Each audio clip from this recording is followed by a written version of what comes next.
গত পর্বে রহস্যের আরও কাছে পৌঁছেছিল পাঞ্চজন্য, কিন্তু রহস্য যত এগিয়েছে প্রশ্নও ততই বেড়েছে।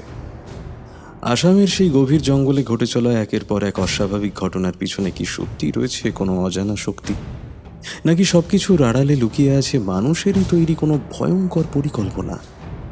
একদিকে লোককথা আর কিংবদন্তি, অন্যদিকে যুক্তি, প্রমাণ আর অনুসন্ধান। সত্যিটা কোথায়?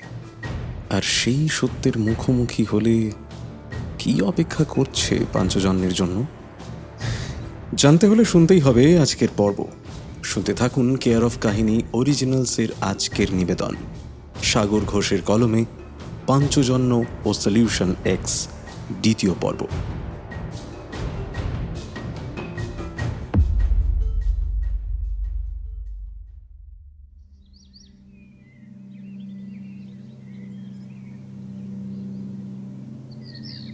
সৈয়দ হোসেনের বয়স 70-এর মতো। কম বয়সে যে ভদ্রলোক বেশ সুদর্শন আর লম্বা চওড়া ছিলেন সেটা এখনও ওনাকে দেখলে বোঝা যায়। ভদ্রলোকের গায়ের রং বেশ ফর্সা, মুখে দাড়ির লেশমাত্র নেই, তবে বেশ মোটা একটা গোঁফ আছে। মাথায় দুধ পাতলা সাদা চুল, টিকালো নাকের ওপরে মোটা কাঁচের চশমাটা ভদ্রলোকের দৃঢ় ব্যক্তিত্বটা আরও প্রকট করে তোলে। ব্যক্তির পরনে একটা সাদা পাজামা আর পাঞ্জাবি, গায়ে লাল রঙের একটা সুদৃশ্য চাদর জড়ানো।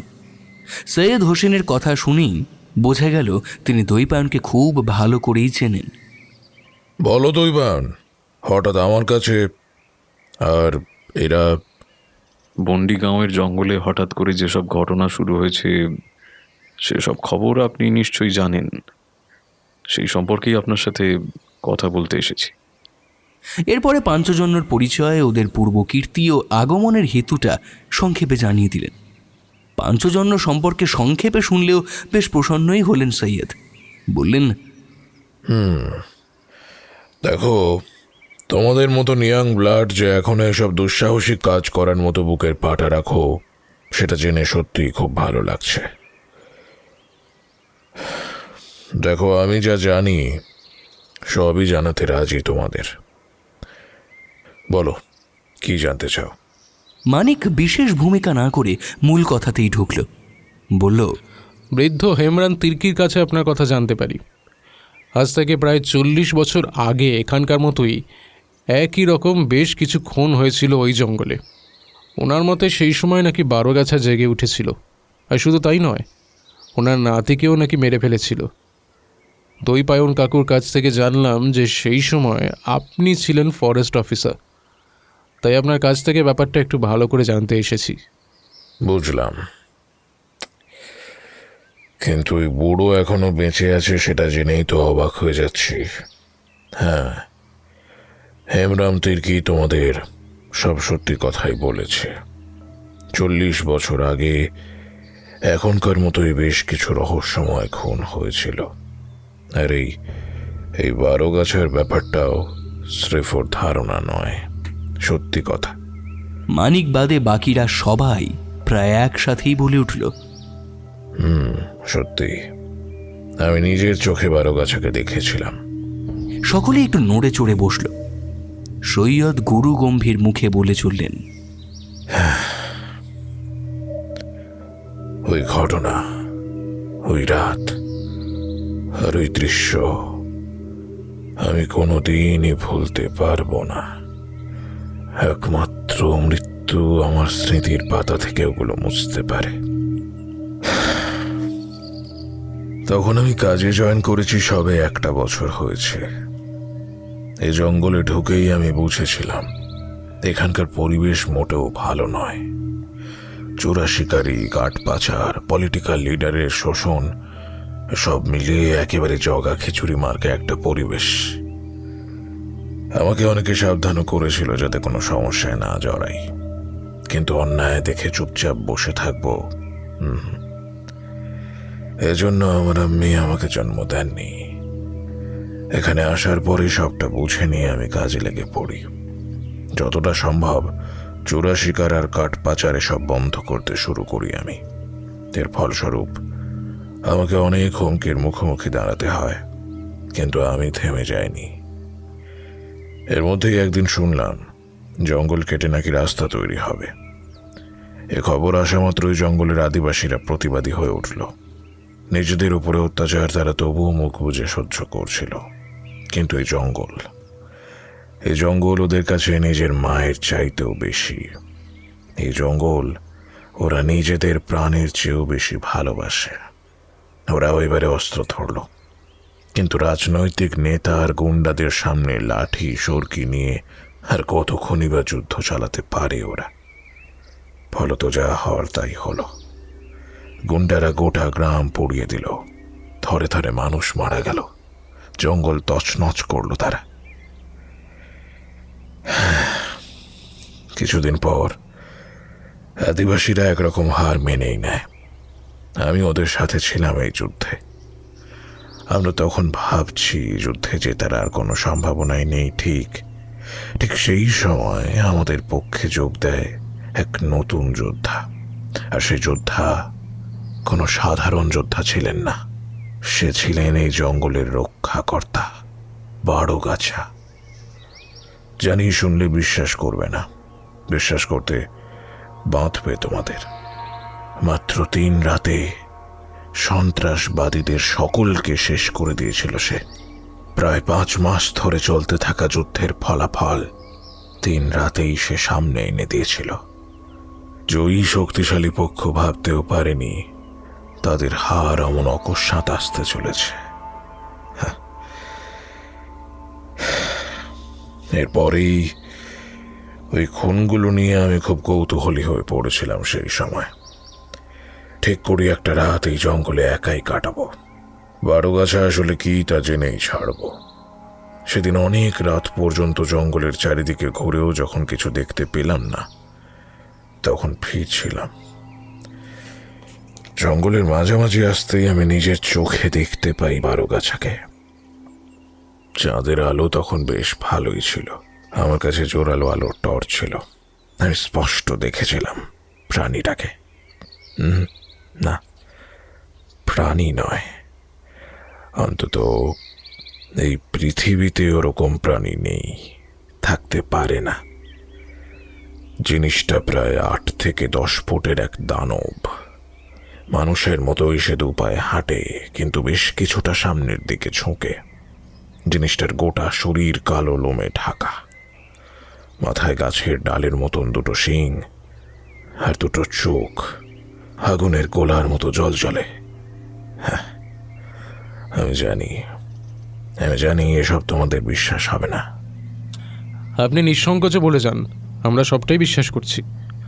এখনো পর্যন্ত আমরা যে সামান্য অভিজ্ঞতা সঞ্চয় করতে পেরেছি তাতে এটাই বুঝেছি পৃথিবীতে অসম্ভব বলে কিছুই নেই। কিচ্ছু হয় না অসম্ভব বলে। এমন অনেক কিছুই আছে যা উন্নত মানুষেরা এখনো জানতে পারেনি। তাই আপনার এসব ভাবার কোনো মানেই হয় না। আপনি বলুন। মানিকের কথায় সৈয়দের বেশ ভালোই লাগলো।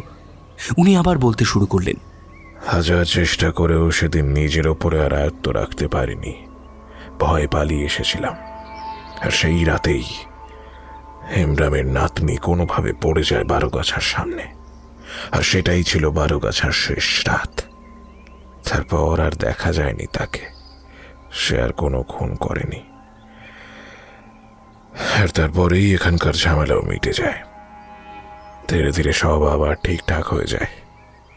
কিন্তু আমার কৌতূহলটা এতটুকুও কমেনি, উল্টে দিন দিন আরো বাড়তে শুরু করে। এই বারোগাছা কে, কি সে, কোথায় তার উৎপত্তি, এ সমস্ত প্রশ্ন দিন দিন আমার ভাবনা চিন্তার একমাত্র বিষয় হয়ে ওঠে। আমি কিছুতেই কাজে মন লাগাতে পারতাম না। অনেক ভুল ভ্রান্তি হতে শুরু করলো। অগত্যা একদিন ঠিক করেই ফেললাম, এই বিষয়টা নিয়ে আমি গবেষণা শুরু করব। সকলকে জানানোর জন্য নয়, কেবলমাত্র নিজে জানার জন্য। আর সে গবেষণা আমার এখনো চলছে। আর আমি এখনো জানছি অনেক কিছু। আমাদেরও কি কিছু জানানো যায়? নিশ্চয়ই জানানো যায়। দেখো, তোমাদের ব্যাপারে যেটুকু শুনলাম তাতে এসব কথা যদি বলতেই হয় তবে তা তোমাদেরই বলা যেতে পারে।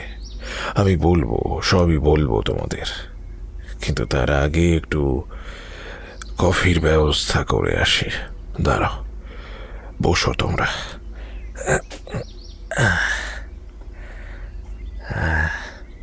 সৈয়দ উঠে গেলেন। বাপুন বলল, ভদ্রলোকের কথা শুনেই মনে হচ্ছে এরপরে যা যা বলবেন সেসব বেশ রহস্যময় হতে চলেছে। আমিও বাপুনের সাথে একমত, তবে ওই 12 গাছার ব্যাপারটা আমি এখনো ঠিক। আমি কিন্তু বিশ্বাস করেছি। কিন্তু ঠিক কিসের ওপর ভিত্তি করে বিশ্বাসটা করছিস সেটাই তো বুঝতে পারছি না। আমার কিন্তু মনে হচ্ছে মানিকদা এই ব্যাপারে কিছু একটা জানে। এমনি এমনি এমন একটা অলৌকিক ব্যাপারে বিশ্বাস করার ছেলে আর যাই হোক মানিকদা নয়। কি ঠিক বলছি তো মানিকদা? মানিক তুন্নার দিকে তাকিয়ে শুধু অল্প হাসল, কিছু বলল না। সৈয়দ ফিরে এলেন, নিজের চেয়ারে বসে বললেন, বলে এলাম কফি আনছে। তাহলে শুরু করা যাক নাকি? হ্যাঁ বলুন। বেশ, ওই যেটা বলছিলাম, ওই ঘটনাটার 1 সপ্তাহ পর থেকে আমি গবেষণা করতে শুরু করি।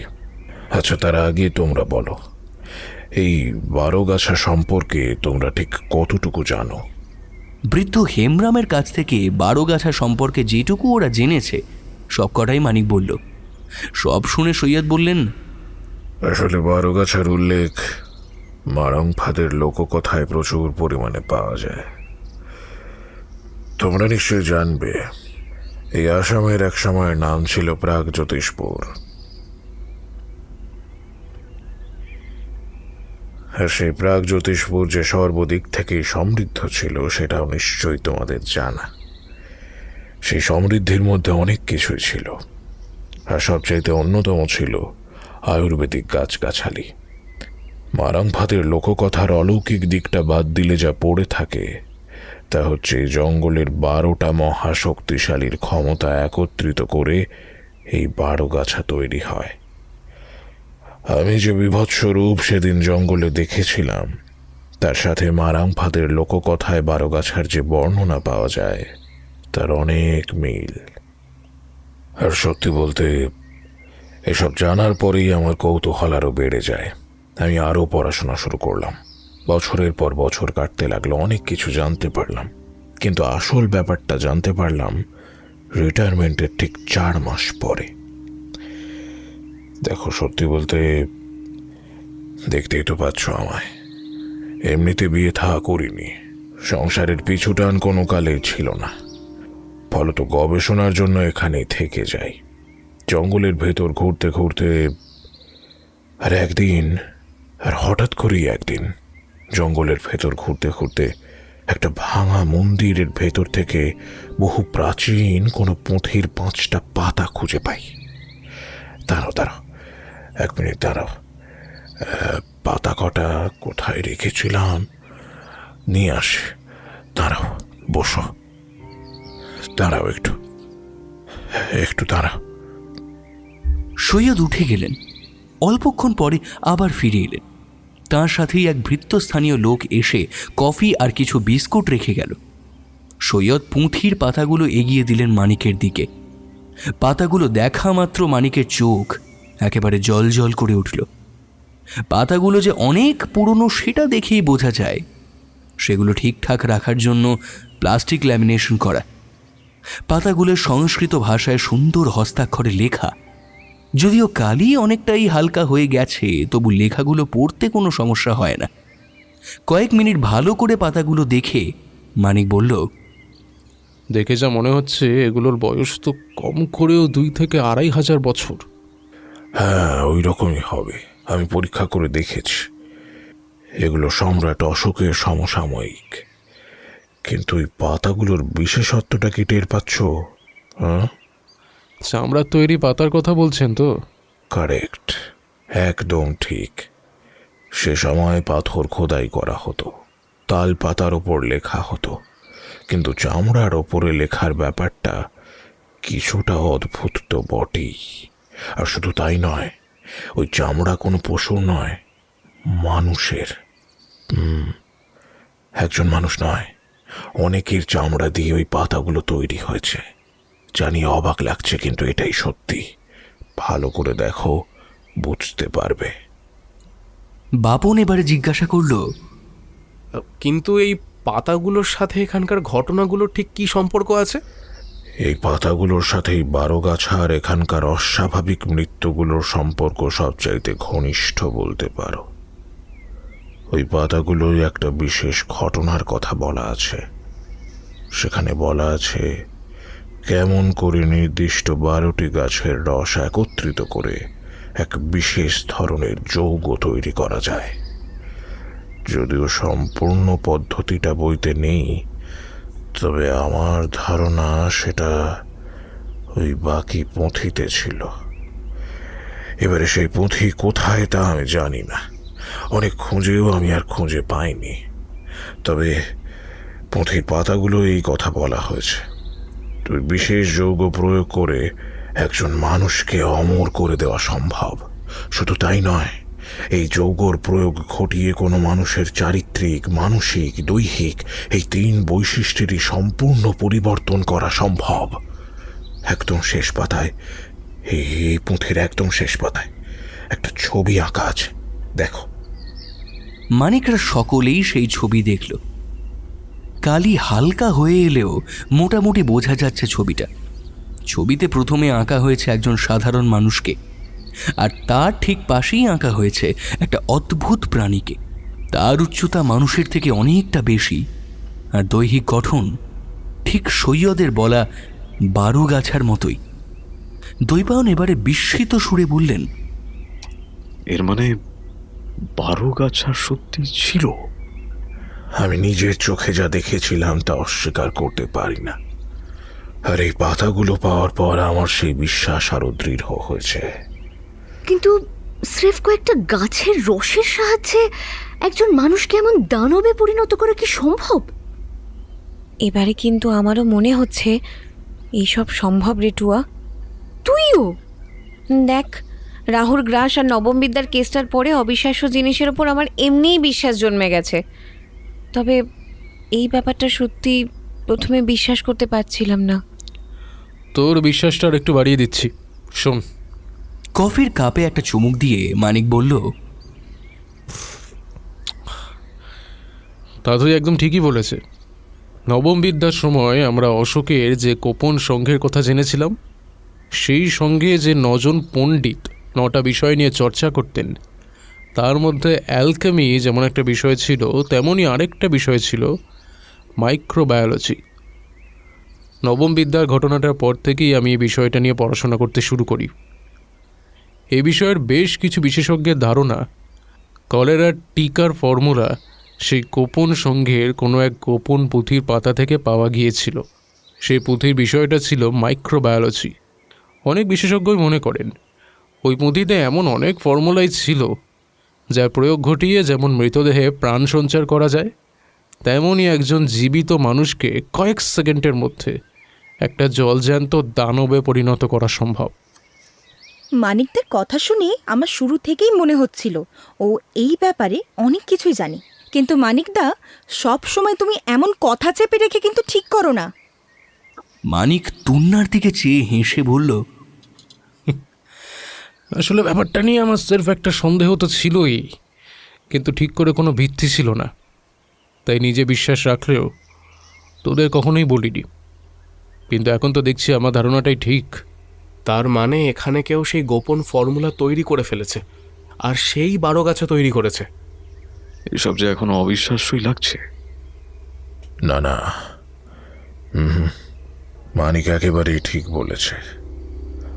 আমারও ধারণা এই পাতাগুলো সম্রাট অশোকের তৈরি সেই গোপন সংঘেরই কোনো এক পণ্ডিতের লেখা পুঁথির অংশ। দাঁড়াও, আমি তোমাদের তাহলে খুলে বলি। এরপরে গবেষণা করে আমি আরও কিছু তথ্য জোগাড় করেছি। শোনো, আমার এত বছরের গবেষণার কারণে বহু জ্ঞানী গুণী মানুষের সাথে আমার আলাপ পরিচয় হয়েছে।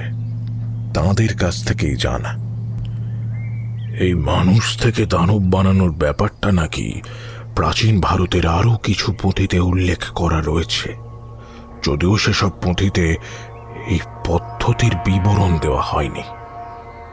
কিন্তু এসব তো পণ্ডিতদের ব্যাপার। আর মারাংফাদের মতো একটা বন্য আদিবাসী কেমন করে এই জিনিসের কথা জানলো?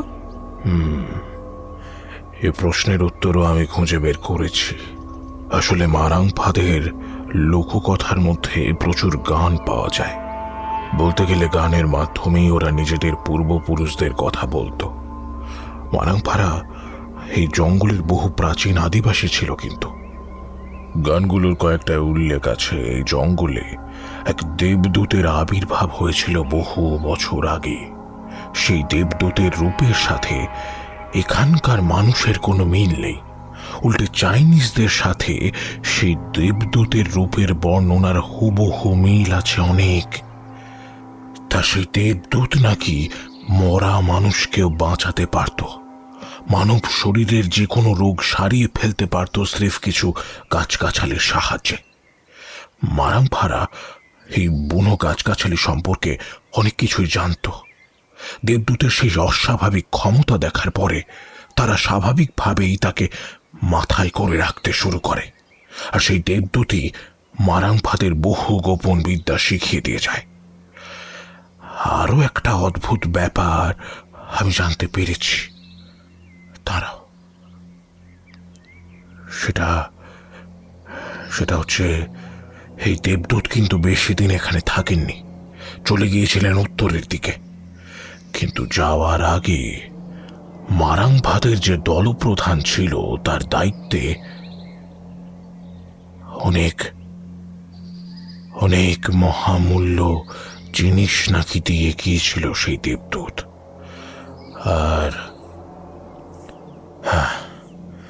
আর এই পাতাগুলো আমি যে মন্দির থেকে পেয়েছি সেটা ছিল মারাংফাদের তৈরি করাই এক মন্দির। তবে মন্দিরটার ভেতরে ওদের আরাধ্য দেবদেবীর কোনো মূর্তি আমি দেখতে পাইনি।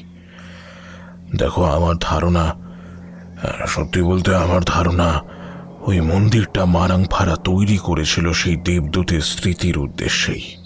আর এই যে পুঁথির পাতাগুলো দেখছো, এগুলোই সেই দুর্মূল্য সম্পদ। কিন্তু একটা ব্যাপার তো আমি কিছুতে বুঝতে পারছি না। আমি যতদূর জানি মারাংফাদের বিলুপ্তি ঘটেছে আজ থেকে প্রায় 80-90 বছর আগে। এই পুঁথির পাতাও আপনার কাছে আছে এত বছর ধরে, তাহলে কেমন করে বারোগাছাকে তৈরি করলো এখন? যেমন ভাবে 40 বছর আগে তৈরি করা হয়েছিল তেমন ভাবেই তৈরি করা হয়েছে। কিন্তু কে? আমার একটা ধারণা আছে, তবে সে ধারণার পেছনে কোনো শক্ত প্রমাণ নেই। কি ধারণা? দেখো, তোমরা জানতে চাইছো তাই বলছি। শুরু থেকেই আমার এই হেমরাম তির্কির ওপরে সন্দেহ আছে। এই লোকটা গাছগাছালি সম্পর্কে অনেক কিছুই জানে। ওর অস্বাভাবিক ক্ষমতা আমি নিজের চোখে দেখেছি। তখন আমি ডিউটিতে। এক আদিবাসী বাচ্চা মেয়ে 3 দিনের জ্বরে ভুগে মারা যায়। তখন ওই হেমরাম কিছু অজ্ঞাত গাছের পাতা বেটে পথ্য তৈরি করে মেয়েটার গালে ঢেলে দেয়। মিনিট খানেকের মধ্যেই মেয়েটা ঠিক হয়ে যায়। আমার ধারণা এই হেমরাম সেই প্রাচীন মারাংফা গোষ্ঠীরই কেউ। আর সেই 40 বছর আগে আর এখন বারোগাছাকে জাগিয়ে তুলেছে, মানে তৈরি করেছে। আমার তো তেমনই ধারণা ছিল তখন, আর এখনো আছে। কিন্তু কোনো প্রমাণ নেই, তাই কিছু বলতে পারি না। কিন্তু এই সব করে ওনার লাভটা কি? ও যদি সত্যিই মারাংফা গোষ্ঠীর লোক হয়ে থাকে, তাহলে এই জঙ্গলের গাছপালা, পশু পাখি সবই ওর জন্য নিজের মায়ের সমান। মারাংফাদের মূল দেবী ছিলেন জঙ্গলের দেবী। 40 বছর আগেই জঙ্গল যখন বিপদে পড়ে তখন বারোগাছা আসে, আর এবারেও তাই। কিন্তু উনি যে কাজগুলো করেছেন সেটার তো কোনো প্রমাণই নেই। তাহলে আপনি শুধু ওনাকেই কেন সন্দেহ করছেন? দেখো, এই জঙ্গল সম্পর্কে আর মারাংফাদের সম্পর্কে ওর মতো জ্ঞান এখানকার আর কারও নেই। এছাড়া লোকটা কেমন যেন রহস্যময়। এর আগেও আমি ওর সাথে অনেকবার কথা বলেছি, প্রতিবারই আমাকে এড়িয়ে গেছে। বিশেষ করে ওর অতীত জীবন সম্পর্কে জানতে চাইলেই ও কথা ঘুরিয়ে দিত। তাছাড়া এই জঙ্গলের প্রতি ওর ভালোবাসাও এখানকার বাকিদের থেকে অনেক বেশি। এবারে তোমরাই বলো, এত কিছুর পর সন্দেহ হওয়াটাই তো স্বাভাবিক, তাই না? হ্যাঁ, তাই না? আচ্ছা, আপনি ছাড়া এই গাছগুলোর কথা আর কারা জানে? ভেরি গুড কোয়েশ্চেন তোর না সৈয়দবাবু, এই ব্যাপারটা আর কারা জানে?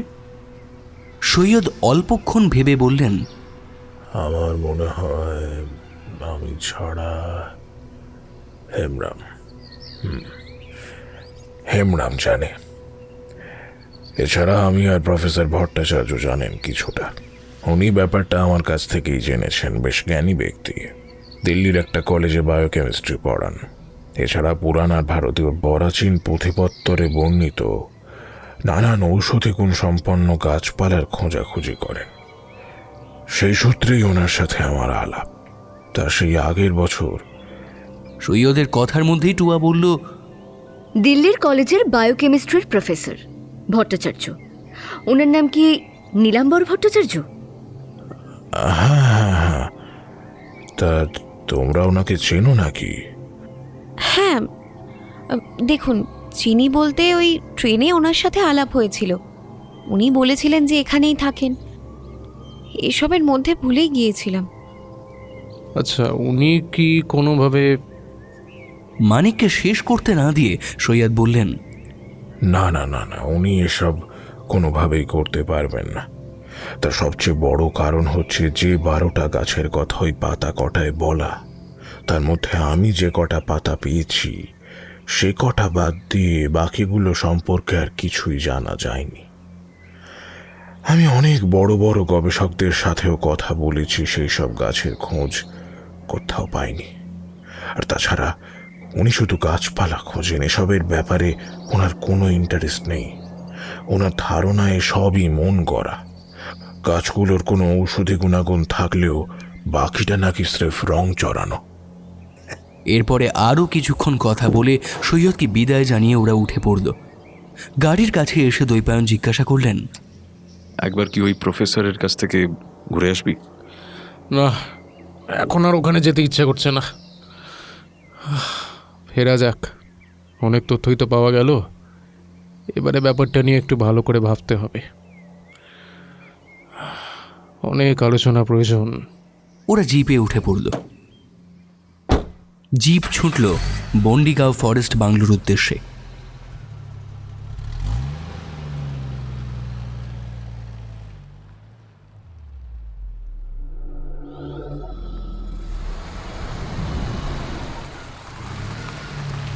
নিখিল এসে গাড়িটা থামল। ঘড়ির কাঁটায় এখন বিকেল 4টে। দিনের আলো আছে, তবে আকাশে আবার মেঘ ঘনাচ্ছে, তাই আলোর জোর বেশ ঘোলাটে হয়ে এসেছে। রাস্তাটাও ফাঁকা, দুই পাশে ঘন জঙ্গল। গাড়ি থেকে নামলো নিখিলেশ। ওর চোখে মুখে এখন দারুণ উত্তেজনা ছোটাছুটি করছে। কিছুটা চাপা ভয়ও আছে ওর চোখের চাঞ্চল দৃষ্টিতে। একটা সিগারেট ধরিয়ে এদিক ওদিক দেখে নিয়ে ও জঙ্গলের ভেতরে ঢুকে গেল।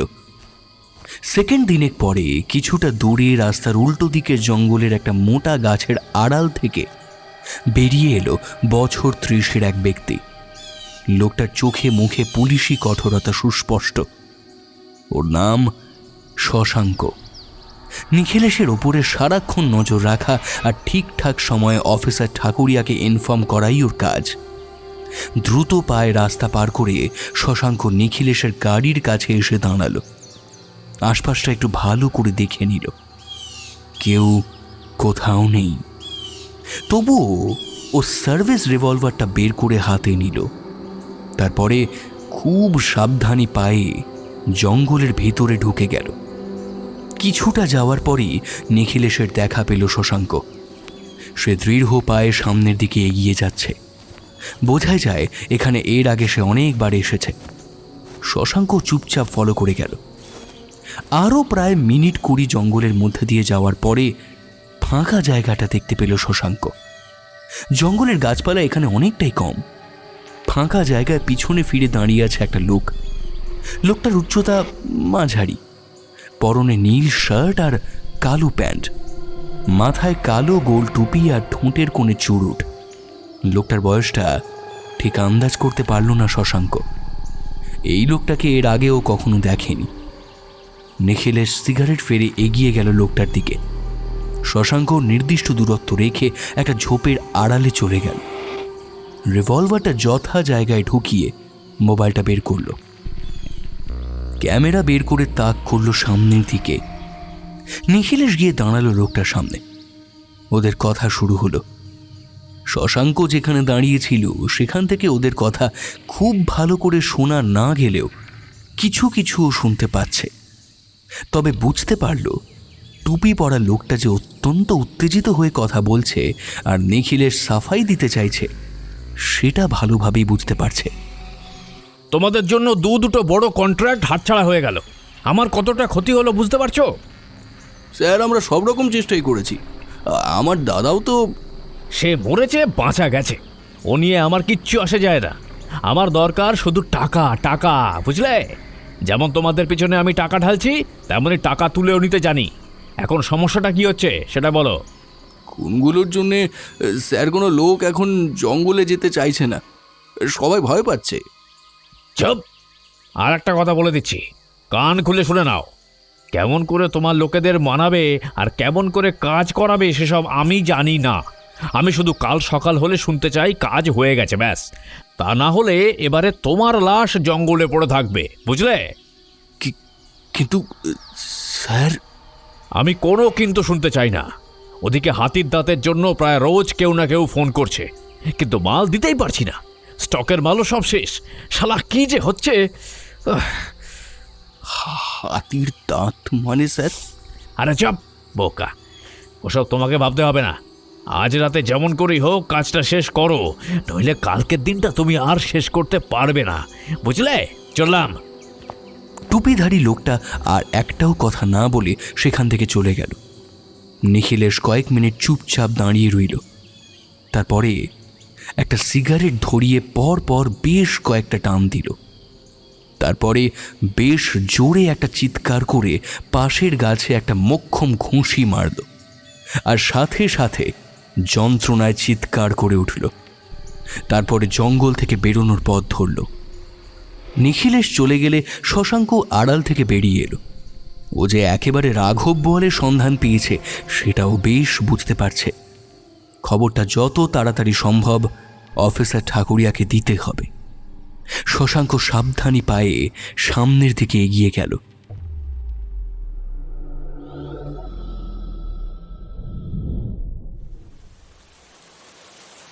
ঘড়ির কাঁটায় এখন রাত 3:25। রাত 8টার পর থেকে সেই যে বৃষ্টি শুরু হয়েছিল তা শেষ হয়েছে এই মিনিট 10 আগে। শীতল বাতাসে ভেজা মাটির গন্ধ চারিদিকে ম ম করছে। ঘুমানোর একেবারে আদর্শ পরিস্থিতি, কিন্তু নিখিলেশের চোখে আজ ঘুম নেই। ঝড় জল তুফান আর যাই হোক না কেন ওর ঘুম হবে না। তার কারণ যে দায়িত্ব ওর কাঁধে আছে তা সম্পূর্ণ করতেই হবে। তা না হলে ওরও মৃত্যু যে বাঁধা। অনেক বুঝিয়ে দ্বিগুণেরও বেশি টাকার লোভ দেখিয়ে ও যা হোক করে 7 জন লোক জোগাড় করতে পেরেছে। বৃষ্টি থামতেই ওরা চলে এসেছে জঙ্গলের নির্দিষ্ট একটা জায়গায়। জায়গাটা 4 নম্বর চেকপোস্টের কাছেই, কিন্তু রাতে এখানে ফরেস্ট গার্ড থাকে না। কাজটা এখানেই হবে। কাজ বলতে গাছ কাটা। এখন ঘন অন্ধকার হলেও একটু বাদেই দিনের আলো ফুটবে। গোটা 5 জোরালো ব্যাটারির আলো জ্বলে উঠল। নিখিলেশ আদেশ দিল, এই তোমরা কাজে লেগে পড়ো। দিনের আলো আর কিছুক্ষণের মধ্যেই ফুটবে। ফরেস্ট গার্ডরা টহল দিতে আসবে, তার আগেই আমাদের কাজ ছেড়ে ফেলতে হবে। 7 জন লোক কোনো কথা না বাড়িয়ে কাজে লেগে পড়ল। তাড়াতাড়ি কাজ মেটানোর জন্য আজ নিখিলের সাথে মেশিন নিয়ে এসেছে। 4টে মেশিন গর্জন করে জেগে উঠল। শুরু হলো কাজ কাটা। নিখিলেশ একটা সিগারেট ধরিয়ে একপাশে দাঁড়ালো। এখনো পর্যন্ত সব ঠিকঠাকই চলছে, কোনো সমস্যা হয়নি। এবারে কাজটা ভালোই ভালোই মিটলেই হয়। শশাঙ্ক বিকেলের খবরটা কিছুক্ষণের মধ্যেই অফিসার ঠাকুরিয়াকে জানিয়ে দিয়েছিল। তারপরে নিখিলেশের পিছনে লেগে থাকার আদেশ দিয়েছিলেন অফিসার ঠাকুরিয়া। শশাঙ্কও সেই আদেশ অক্ষরে অক্ষরে পালন করেছে। একবারের জন্য নিখিলেশের পিছু ছাড়েনিও। এখন নিখিলেশদের থেকে কিছুটা দূরে একটা বড় ঝোপের আড়ালে মশার কামড় উপেক্ষা করে চুপচাপ দাঁড়িয়ে আছেও। দৃষ্টি সামনের 8 জনের ওপরে স্থির। মিনিট 10 কাটল। লোকগুলো রীতিমতো তাড়াতাড়ি কাজ করছে। এর মধ্যে দুটো বড় বড় গাছ কেটে ফেলেছে। দুজন লোক কুড়ুল চালিয়ে কাঠ টুকরো টুকরো করছে। শশাঙ্ক চাইলে এক্ষুনি আক্রমণ করতে পারে এই চোরাচালানকারীদের উপর, কিন্তু অফিসার ঠাকুরিয়া বারবার তেমন কিছু করতে বারণ করে দিয়েছেন, তাই ও কিছুই করল না।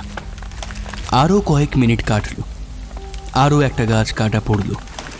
আকাশেও কিছুটা আলো ফুটেছে। আর ঠিক এই সময় একেবারে আচমকাই জঙ্গলের ভিজে বাতাসে ভেজা মাটির গন্ধের সাথে মিশল একটা মিষ্টি ভারী গন্ধ। মুহূর্তের মধ্যে সেই গন্ধ প্রকাণ্ড কোনো অজগরের মতো গিলে খেল গোটা জায়গাটা। নিখিলের সহ 7 জন তাগড়াই লোক চোখের পলকে যে যেখানে ছিল সেখানেই পাথরের মতো জমে গেল, এক এক করে পড়ে গেল মাটিতে। শশাঙ্ক কিছুটা দূরে থাকায় গন্ধটা ওর কাছে সাথে সাথে যায়নি বলেই ব্যাপারটাও দেখতে পেল। হঠাৎ খুব কাছেই প্রচণ্ড গর্জন শোনা গেল। একবার, দুবার, 3 বার। ব্যাটারির আলোয় শশাঙ্ক স্পষ্ট দেখল জঙ্গলের অন্ধকারের মধ্যে থেকে ধীরে ধীরে বেরিয়ে এলো অদ্ভুত দর্শন একটা প্রাণী।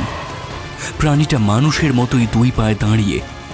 প্রাণীটার শরীর কালো লোমে ঢাকা। উচ্চতায় প্রাণীটা প্রায় 10 ফুট। মাথায় গাছের ডালের মতো 2টো শিং, আর ওর 2টো চোখ আগুনের গোলার মতো দাউ দাউ করে জ্বলছে। এমন প্রাণী শশাঙ্ক আগে কখনো দেখেনি। প্রাণীটা ধীরে ধীরে এগিয়ে গিয়ে দাঁড়ালো নিখিলেশের সামনে। নিচু হয়ে ঝুঁকে তাকে দেখল। তারপরে প্রচণ্ড একটা গর্জন করে উঠল। ঠিক এই সময় উগ্র মিষ্টি গন্ধটা এসে ধাক্কা দিল শশাঙ্ক নাকে। ওর মাথা ভারী হয়ে এলো। শরীর যেন পাথর হয়ে গেল। কিছু বুঝে ওঠার আগেই ও মাটিতে পড়ে গেল। নিজের চোখ খুলে রাখার আপ্রাণ চেষ্টা করল, কিন্তু না, সে পারল না। জ্ঞান হারানোর আগে ও শুনল অদ্ভুত প্রাণীটা গর্জন করেই যাচ্ছে।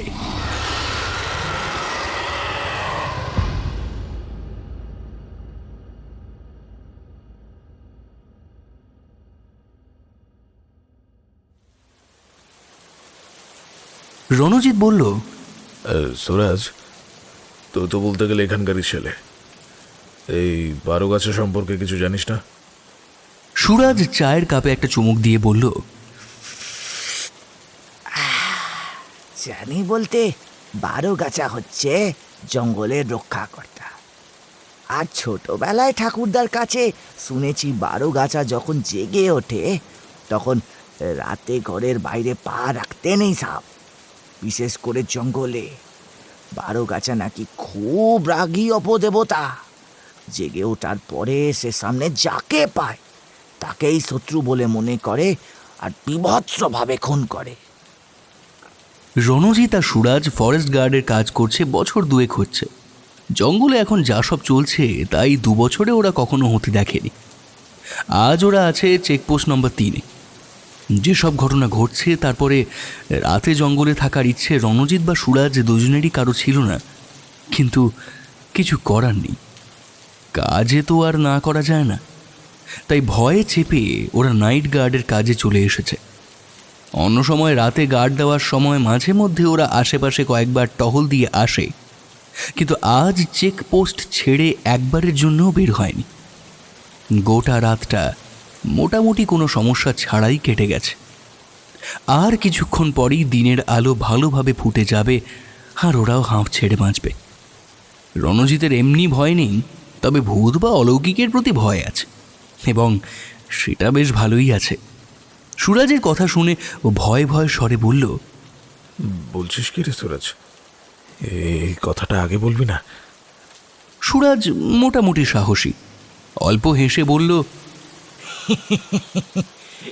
কেন রে, আগে জানলে কি অমলের মতন শরীর খারাপের বাহানা দিয়ে কেটে পড়তিস?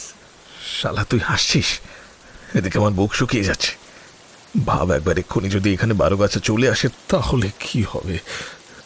আরে ধুর, এ তো ভাবিস না, কিছু হবে না। আমরা তো নিরপরাধ না, বারোগাছা আমাদের কিচ্ছু বলবে না।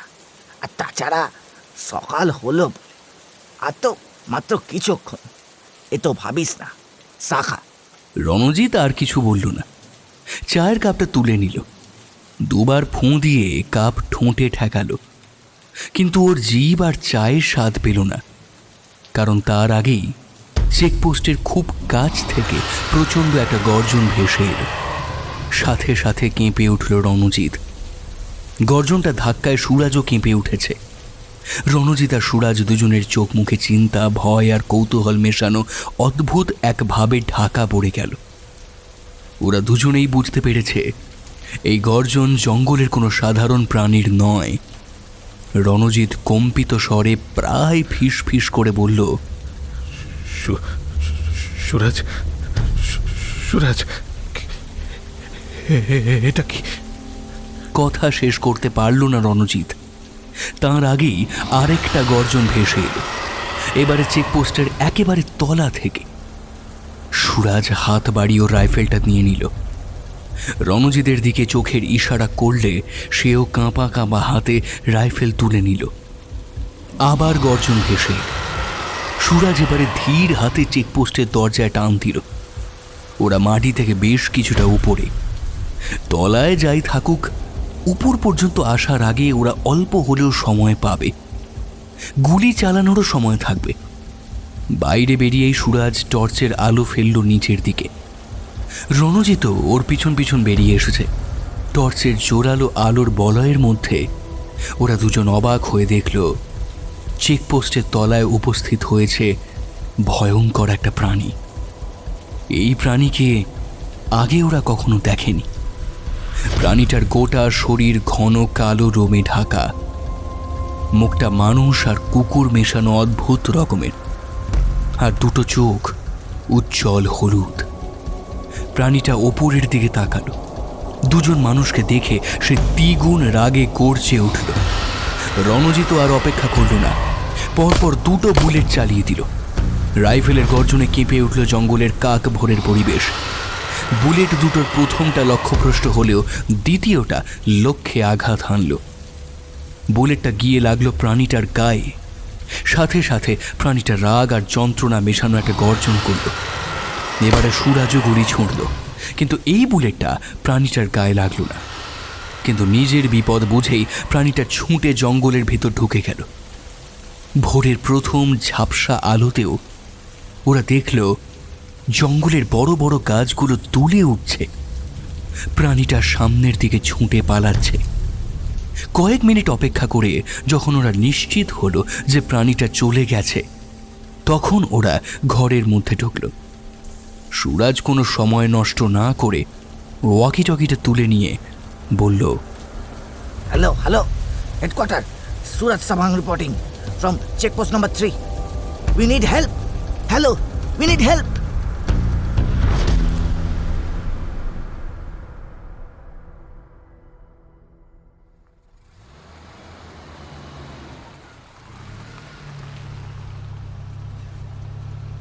জিপ এসে থামল বন্ডিগাঁও গ্রামীণ চিকিৎসালয়ের সামনে।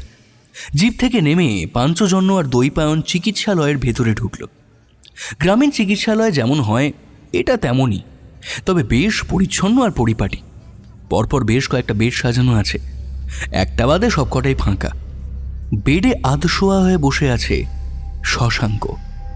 ওর হাতে গরম দুধের গ্লাস। এই কিছুক্ষণ আগে ওর জ্ঞান ফিরেছে। আর সকাল হওয়ার একটু পরেই দৈপায়ন খবর পেয়েছিলেন জঙ্গলের মধ্যে আবার খুন হয়েছে, এবারে একসাথে 8 জন। সাথে শশাঙ্ককেও অজ্ঞান অবস্থায় পাওয়া গেছে, যদিও তার কোনো ক্ষতি হয়নি। খবরটা পাওয়া মাত্রই মানিকরা দৈপায়নের সাথে চলে গিয়েছিল জঙ্গলে। এবারে তুন্না, তাথই আর টুয়াও সাথে গিয়েছিল। স্বাভাবিকভাবেই দৃশ্যের বিভৎসতা ওরা বেশিক্ষণ সহ্য করতে পারেনি। মানিক কিন্তু খুব মন দিয়ে গোটা জায়গাটা পরীক্ষা করেছে, কিন্তু আগের বারের দৃশ্যের সাথে বিশেষ অমিল খুঁজে পায়নি। সেখানকার কাজ সেরে ওরা চলে গিয়েছিল জঙ্গলের মধ্যে চেকপোস্ট নাম্বার 3-এ। সেখানেও বারোগাছা আক্রমণ করেছিল। 2 জন গার্ড তাকে দেখেছে। এই জায়গাটা পরীক্ষা করে মানিক একটা সঙ্গতি খেয়াল করেছে, সেটা হচ্ছে পায়ের ছাপ। খুনের জায়গায় বারোগাছার যে পায়ের ছাপ আছে তার সাথে এই জায়গার পায়ের ছাপের অনেকটাই অমিল আছে। এখানকার পায়ের ছাপটা মানুষের মতোই, তবে আকারে অনেকটা বড়। এরপরে ওরা এসেছে শশাঙ্কর সাথে কথা বলতে। এটা খুবই দরকারি। অফিসার ঠাকুরিয়াও আসছেন। অল্পক্ষণের মধ্যেই অফিসার ঠাকুরিয়া চলেও এলেন। ওদের কথা শুরু হলো। অফিসার ঠাকুরিয়া জিজ্ঞাসা করলেন, গত রাতে ঠিক কি হয়েছিল তোমার মনে আছে শশাঙ্ক? শশাঙ্ক ধীরে ধীরে ওপর নিচে মাথা নাড়ল, তারপর বলতে শুরু করলো। আপনার কথা মতো আমি সারাক্ষণ নিখিলেশ বড়ুয়ার উপরে নজর রেখেছিলাম। অনেক খবরও পেলাম। 2 ভাই পাক্কা ক্রিমিনাল। লাস্ট 5 বছর ধরে ওরা এই কাঠের চোরাচালানের ব্যবসাটা চালাচ্ছিল। তবে ওদের ওপরেও একজন আছে। ওই লোকটার ভিডিও তো আপনাকে পাঠিয়েছিলাম।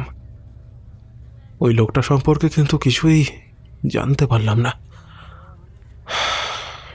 যাই হোক, নিখিলেশ বড়ুয়ার পেছনে লেগে রইলাম। লোকটা বেশ কিছু ফোন করলো, কয়েকজন লোকও জোগাড় করলো। তারপরে তাদেরকে বেশ কিছু টাকার বান্ডিল দিল। রাত তখন প্রায় 1টা হবে।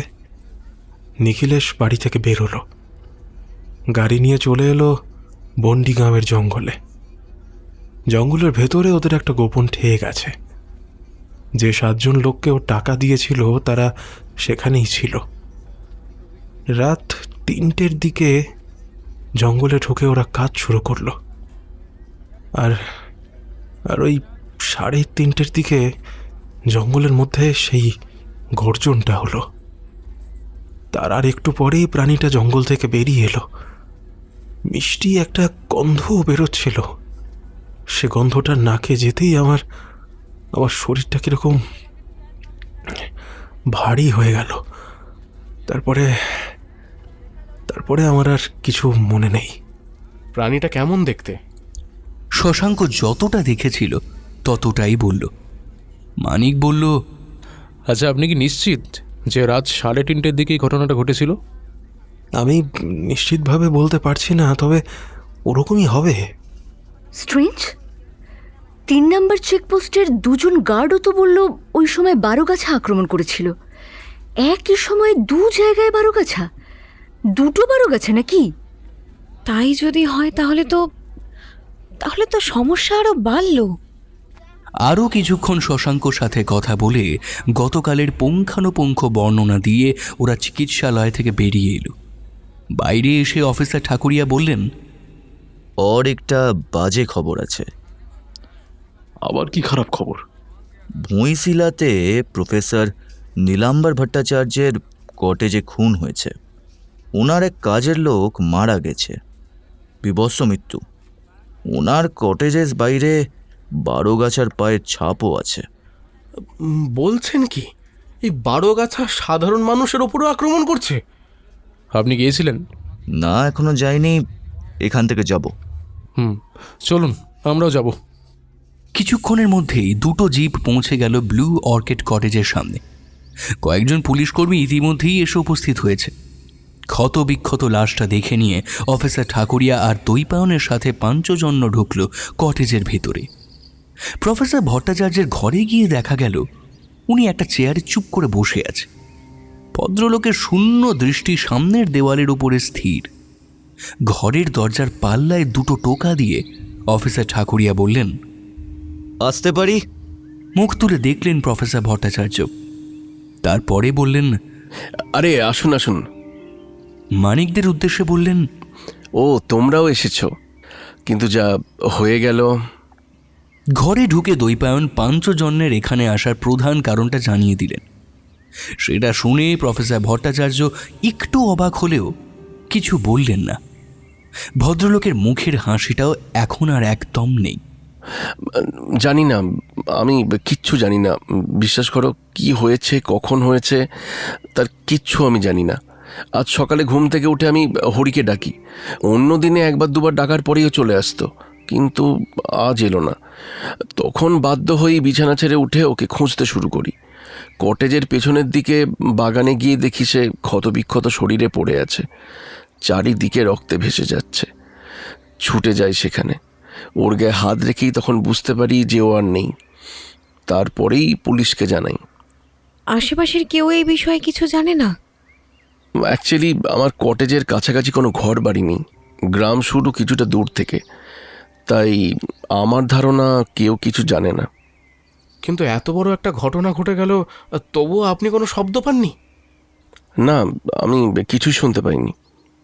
এই সময় মানিক হঠাৎ জিজ্ঞাসা করল, আপনার পায়ে কি হয়েছে প্রফেসর ভট্টাচার্য?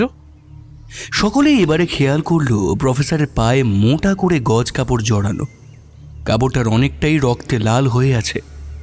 প্রফেসর বললেন, ও কিছু না, কাল বিকেলের দিকে বাগানে হাঁটতে গিয়ে হঠাৎ করে হোঁচট খাই, তাতেই কেটে গেছিল। ও আচ্ছা, তাই এই ঘটনাটা কি ওই পেছনের বাগানই হয়েছে? হ্যাঁ। আচ্ছা, আমি জায়গাটা একবার দেখতে চাই। কথাটা বলেই মানিক ঘর থেকে বেরিয়ে গেল। বাকিরা ওর পিছন পিছন গেল। কটেজের পিছনের বাগানটা ছোট্ট কিন্তু সুন্দর, যদিও এখন সেই বাগানের নানান জায়গায় ছড়িয়ে ছিটিয়ে আছে চাপ চাপ রক্ত। বাগানের মাটিতে 12 গাছার পায়ের ছাপও স্পষ্ট। মানিক দেখেই বুঝল এই পায়ের ছাপগুলো আর চেকপোস্ট নাম্বার 3-এর কাছে যে পায়ের ছাপগুলো ছিল সেগুলো হুবহু এক। দৈপায়নকে মানিক জিজ্ঞাসা করল, আচ্ছা কাকু, এখান থেকে চেকপোস্ট নম্বর 3 কত দূরে? দৈপায়ন অল্প ভেবে বললেন, রাস্তা ধরে গেলে অনেকটাই সময় লাগবে, কিন্তু জঙ্গলের ভেতর দিয়ে গেলে বড়জোর 30 মিনিট। মানিক অল্পক্ষণ কিছু একটা ভাবল, তারপরে বলল, ঠিক আছে, আমার আপাতত আর কিছুই দেখার বা জানার নেই। অফিসার ঠাকুরিয়া, আপনি আপনার কাজটা সেরে নিন। তারপরে দৈপায়নকে বলল, কাকু চলুন আমরা বাংলোতে বেরি। প্রচণ্ড খিদে পেয়েছে, পেটে কিছু না দিলে মাথাও কাজ করে না। এবারে ভাবতে হবে বিস্তর, প্রচুর ভাবনা আছে, চলুন। তাই করা হলো। অফিসার ঠাকুরিয়া জিজ্ঞাসাবাদের জন্য থেকে গেলেন। দৈপায়ন মানিকদের নিয়ে রওনা দিলেন বন্ডিগাঁও ফরেস্ট বাংলোর দিকে। ফরেস্ট বাংলোতে ফিরে ব্রেকফাস্ট সেরে কফি খেতে খেতে ওদের আলোচনা শুরু হলো। মানিক, তুই ঠিক কি ভাবছিস বলতো এবারে? ভাবছি তো অনেক কিছুই। যেমন ধর, যেখানে খুনগুলো হয়েছে সেখানে যে পায়ের ছাপগুলো আছে তার সাথে 3 নম্বর চেকপোস্ট আর প্রফেসর ভট্টাচার্যর বাগানে থাকা পায়ের ছাপগুলোর মিল নেই কেন? আবার 3 নম্বর চেকপোস্ট আর প্রফেসর ভট্টাচার্যর বাড়িতে পাওয়া গেছে যে পায়ের ছাপগুলো, সে দুটো একই রকম। একই সময়ে 2 জায়গায় 12 গাছার আক্রমণ। তাহলে কি 2টো 12 গাছা আছে? তাহলে কি 12 গাছা একটা নয়, এক জোড়া? কিন্তু 12 গাছা তৈরি করলো কে আর কিভাবে? কারণ যে 12টা গাছ দরকার তার অনেকগুলো তো এখন আর খুঁজেও পাওয়া যায় না। তাহলে আমার মাথায়ও একটা প্রশ্ন সকাল থেকেই ঘুরছে মানিকদা। সেটা তো তোকে দেখেই বুঝতে পারছি। সকাল থেকে কি এত ভাবছিস বলতো? তোমরা খেয়াল করেছো কিনা জানি না, এই অমল নামের ফরেস্ট গার্ডটার ব্যাপারটা একটু অদ্ভুত। এখনো পর্যন্ত জঙ্গলের মধ্যে যতগুলোই লাশ পাওয়া গেছে তার সবকটাই এই অমলই খুঁজে পেয়েছে। মানে ওর সাথে অন্য কেউ থাকলেও প্রতিবারেই এই অমলই কমন। ইভেন আজকেও। এটা কি শুধুই একটা কোইন্সিডেন্ট? ব্রাভো তুন্না, ব্রাভো, সাব্বাস। এই প্রশ্নটা আমাকেও ভাবাচ্ছে। You are right. আচ্ছা কাকু, আপনি এই অমর সম্পর্কে আর কি জানেন? এখানকারই স্থানীয় ছেলে, বছরখানেক হচ্ছে কাজ করছে, বেশ ভালো ছেলে। জঙ্গল, গাছপালা, পশু পাখি খুবই ভালোবাসে, কাজবাজও বেশ মন দিয়েই করে। ওকে সন্দেহ করার মতো তো কিছু দেখছি না। তবু একটা কাজ করুন তো, এখনো পর্যন্ত যেদিন করে জঙ্গলে লাশ পাওয়া গেছে তার আগের দিন রাতে ওই অমল কোথায় ছিল বা কী করছিল সেটা একটু খোঁজ করে নিন। তবে হ্যাঁ, খোঁজটা কিন্তু ওর অজান্তে করবে না, কেউ যেন জানতে না পারে। কি আর করবে, নিশ্চয়ই গার্ড দিচ্ছিল। আপনি নিশ্চিত? না, শিওর নয়, কারণ এই কদিন এসবের মধ্যে অফিসিয়াল কাজগুলো আমি ঠিক দেখতে পারিনি। তবে আনোয়ার নিশ্চয়ই জানবে। আমি খোঁজ নিয়ে নিচ্ছি। আর কিছু? না, আপাতত আর কিছুই নয়। তবে একবার হেমরান তির্কির কাছে গেলে ভালো হতো। তা বেশ, তো চল।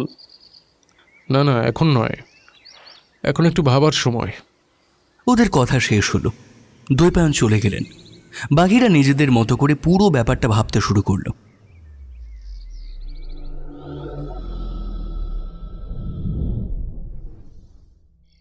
টেবিলে সজোরে একটা চাপড় মারল গঙ্গারাম।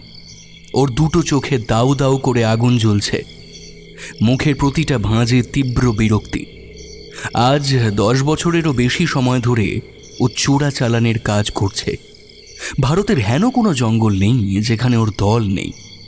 হাজার চেষ্টা করেও আজ পর্যন্ত পুলিশ ওকে ছুঁতে পর্যন্ত পারেনি, ওর ব্যবসারও বিন্দুমাত্র ক্ষতি করতে পারেনি। আর এখন একটা গল্পের দানব ওর ব্যবসা একেবারে ধ্বংস করে দিচ্ছে। এই জঙ্গলে কাজ না হলে ওর একেবারে বিশাল কোনো ক্ষতি হয়ে যাবে না, কিন্তু ব্যাপারটা ওর আত্মসম্মানে ধাক্কা দিচ্ছে বারবার। সেই কারণেই নিজে এসেছে। ঘরটা ছোট, জঙ্গলের মাঝখানে। ঘরের মধ্যে আসবাব বলতে একটা টেবিল আর একটা চেয়ার। টেবিলের ওপরে একটা এমার্জেন্সি লাইট জ্বলছে, গঙ্গারামের চাপড়ে সেটা পড়ে গেছে। চেয়ারে বসে আছে গঙ্গারাম, আর ওর সামনে দাঁড়িয়ে আছে লম্বা চওড়া দশাশয়ী 4 জন লোক। 4 জনকে দেখেই বলে দেওয়া যায় তারা দাগী অপরাধী। গঙ্গারাম এবারে উঠে দাঁড়ালো, দারুণ রাগে গর্জে উঠে বলল, এখানকার লোকেদের দিয়ে কোনো কাজ হবে না, যা করার আমাকেই করতে হবে। আজ শালা দেখি কোন দানব আসে এই জঙ্গলের জন্তুদের বাঁচাতে। হাতি তো আজ মারবই, সাথে তাকেও মারবো, দেখি শালা কে আটকায়। এরপরে দামি রিস্ট ওয়াচের সময় দেখে বলল, এই তোরা তৈরি হয়ে নে, আর 1 ঘন্টার মধ্যে বেরিয়ে পড়বো। আজ শালা সামনে যতগুলো হাতি পাবো সব কটাকে মারবো। সামনে যদি ফরেস্ট গার্ডও আসে তোয়াক্কা করবি না, স্রেফ উড়িয়ে দিবি। রাইফেলগুলো সব তৈরি আছে তো? 4 জন গুন্ডা মাথা ঝাঁকিয়ে জানিয়ে দিল সব তৈরি আছে। গঙ্গারাম আর কোনো কথা না বলে ঘর থেকে বেরিয়ে গেল। তার পিছন পিছন বাকি 4 জনও চলে গেল। দরমার তৈরি ঘরটা জঙ্গলের মাঝে। ঘর থেকে বেরোতেই 5 জন লোক অন্ধকারে মিশে গেল, কিন্তু ওরা কেউ খেয়াল করল না দরমার ঘরের ঠিক পাশেই একটা ঝোপের মধ্যে অন্ধকারকে ঢাল বানিয়ে দাঁড়িয়ে আছে একটা মানুষ। সে চুপচাপ দাঁড়িয়ে ওদের সব কথা শুনেছে। লোকটার মুখে যদি আলো ফেলা যেত তাহলে দেখা যেত ওর মুখে বাঁকা হাসি ফুটেছে। আর একটু কান করে শুনলে বোঝা যাবে ও ফিস ফিস করে বলছে, রাইফেলগুলো শুধু তৈরি থাকবে, চালানোর লোক একটাও থাকবে না। বারুগাছা আজ রাতে আবার জাগবে। রেডিয়াম ডায়ালের রিস্ট ওয়াচটা একবার দেখল গঙ্গারাম। কাঁটায় কাঁটায় এখন রাত 2টো, ঝিরি ঝিরি বৃষ্টি হচ্ছে। ও সাথে 4 জন লোক নিয়ে রাইফেল তাক করে চুপচাপ বসে আছে। এই পথটা হাতিদের যাতায়াতের পথ। কাছেই একটা সল্ট পেট আছে, হাতিরা সেখানে নুন খেতে যায়। হঠাৎ ঝোপঝাড় ভেঙে কিছু এগিয়ে আসা শব্দ ভেসে এলো। মাটির কম্পন ধীরে ধীরে বাড়ছে। গঙ্গারাম জানে এই কম্পন হাতির এগিয়ে আসার। ও ফিস ফিস করে বলল, এই সবাই রেডি হয়ে যা। 4 জন লোক প্রস্তুত হয়ে গেল।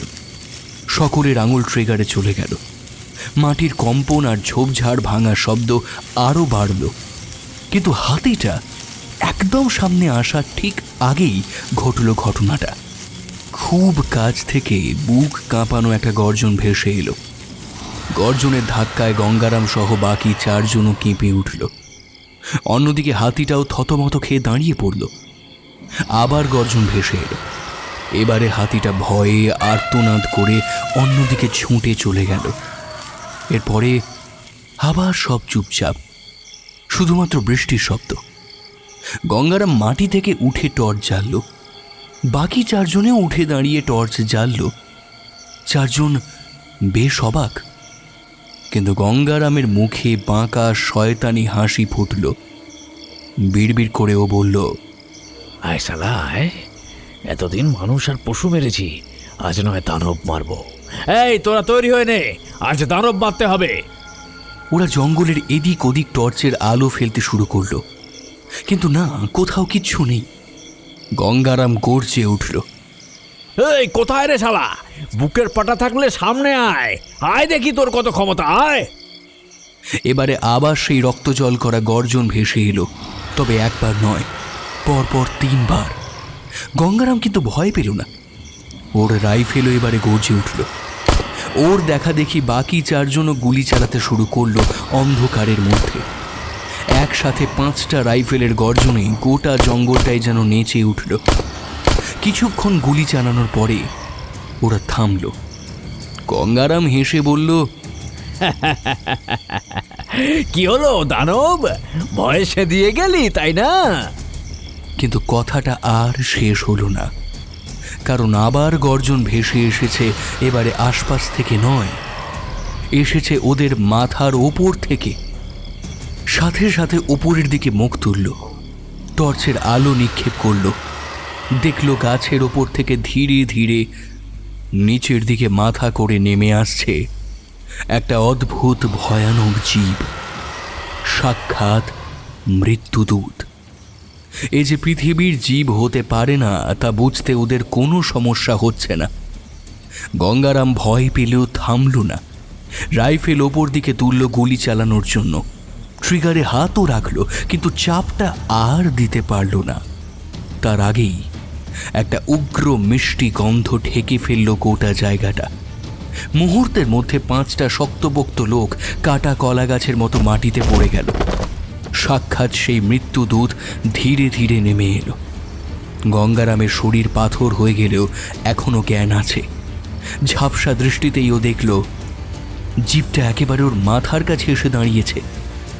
একটা হাত তুলেছে মাথার উপরে, ওর হাতে ঝিলিক দিচ্ছে ধারালো বড় বড় নখ। আর সহ্য করতে পারল না গঙ্গারাম, ও জ্ঞান হারালো। যদি জ্ঞান না হারাতো তাহলে পরবর্তী নাটকটা বেশ ভালোভাবেই উপভোগ করতে পারত। বারোগাছা একটা গর্জন করে হাত নামিয়ে আনলো, কিন্তু গঙ্গারামকে স্পর্শ করল না।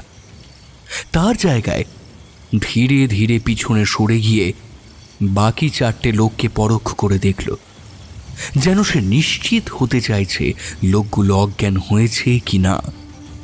কিছুক্ষণ পরীক্ষা করে নিশ্চিত হয়ে বারোগাছা অদ্ভুতভাবে ধীরে ধীরে গিয়ে দাঁড়ালো একটা গাছের কাছে। ঝোপের আড়াল থেকে বের করে আনলো একটা এমার্জেন্সি লাইট।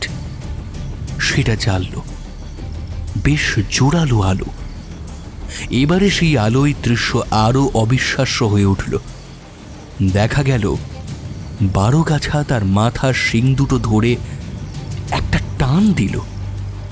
সাথে সাথে ওর মাথাটা খুলে গেল।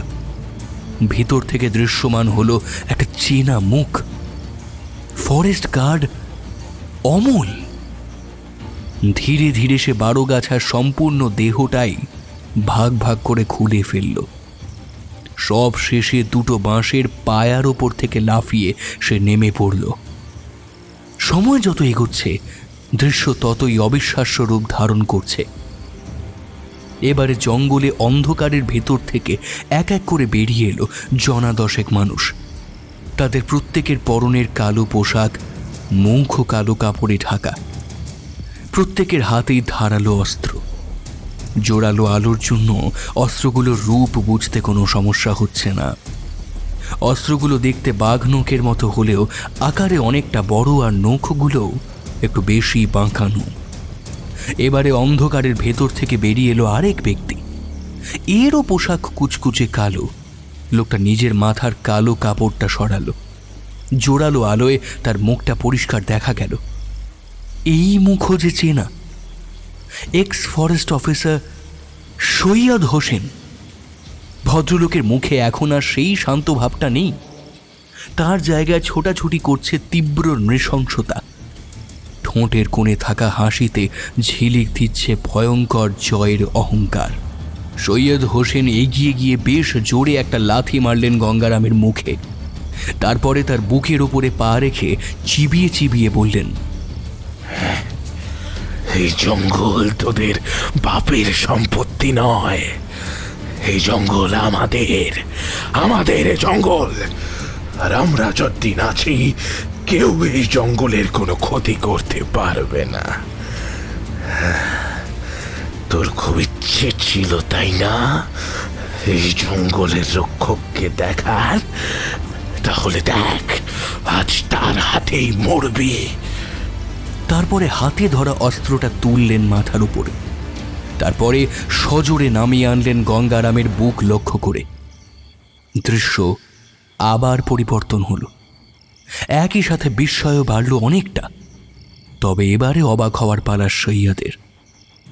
ওনার হাতের অস্ত্র গঙ্গারামের বুক ছিন্ন ভিন্ন করার আগেই আশপাশের অন্ধকার কাটিয়ে জ্বলে উঠল অনেকগুলো জোরালো আলো। আলোগুলো বৃত্তাকারে ঘিরে রয়েছে গোটা জায়গাটাকে। কম করেও গোটা 30 টর্চ তো হবেই। 10 জন লোক, সৈয়দ আর অমল, আচমকা এই পরিবর্তনে থতমত হয়ে গেল। এবারে ভেসে এলো একটা খুব পরিচিত কণ্ঠস্বর, মানিকের গলা। দয়া করে আর এই ভুলটা করবেন না সৈয়দ বাবু, আপনারা ধরা পড়ে গেছেন। টর্চগুলো ধীরে ধীরে আরও কাছে এগিয়ে এলো। নাট্যমঞ্চে উপস্থিত হলেন অফিসার ঠাকুরিয়া, দৈপায়ন আর ওনাদের সাথে পাঞ্চজন্য। বৃষ্টি এখন সম্পূর্ণভাবেই থেমে গেছে। অমল ছুটে পালাতে গেল, কিন্তু পারল না। টুয়ার একটা ফ্লাইং কিক খেয়ে ছিটকে পড়ল বেশ কিছুটা দূরে। পুলিশ কর্মীরা ছুটে এসে চেপে ধরল অমল আর 10 জন লোককে। 30 জনের সামনে তারা হাজার গায়ের জোর দেখিয়েও কিচ্ছু করতে পারল না। সৈয়দ কিন্তু বিন্দুমাত্র নড়লেন না নিজের জায়গা থেকে। মানিক এবার ধীর পায়ে এগিয়ে এসে বলল, আপনার লক্ষ্যটা ভুল না হলেও আপনার পদ্ধতিটা খুবই ভুল সৈয়দ বাবু। সির্ফ কিছু মানুষ মেরেই কি এই চোরা কারবারটা বন্ধ করা যাবে? হ্যাঁ, একমাত্র এমন ভাবেই এসব আটকানো সম্ভব। এত বছর ধরে পুলিশ প্রশাসন কি বন্ধ করতে পেরেছে সব? হ্যাঁ, পেরেছে? পারেনি, কিন্তু আমরা পেরেছি। এবার থেকে এই জঙ্গল যখনই কেউ অন্যায়ভাবে গাছ কাটতে চাইবে, পশু মারতে চাইবে, তখনই তার মনে একটা ভয় মাথা ছাড়া দেবে, 12 গাছার ভয়, যেমনটা দিয়েছিল আজ থেকে 40 বছর আগে। তার মানে আমার ধারণাটাই ঠিক। আপনি 40 বছর আগে 12 গাছার নাটকটা তৈরি করেছিলেন কি, তাই তো?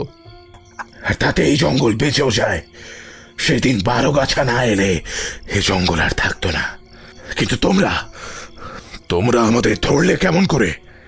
আপনাদের প্ল্যানটা খুবই ভালো ছিল সৈয়দ বাবু, কিন্তু ছোটোখাটো কয়েকটা প্লট হোল থেকে গেছে। যে এই যেমন ধরুন, শুধুমাত্র তাদেরই মারা যারা এই জঙ্গলের ক্ষতি করেছে। এছাড়া অমলই প্রতিবার লাশগুলো খুঁজে পায়। যে রাতে খুনগুলো হয় সেই রাতে যদি তার ডিউটি থাকে, তাহলে কোনো না কোনোভাবে সে এড়িয়ে যায়। আবার পরের দিন সকালে অন্য কোথাও ডিউটি থাকলেও সে সেই সব জায়গাতেই যেত যেখানে খুনগুলো হয়েছিল। এগুলো যে বড্ড চোখে লাগার মতো ব্যাপার নয় কি? সৈয়দ মাথাটা নিচু করে নিলেন।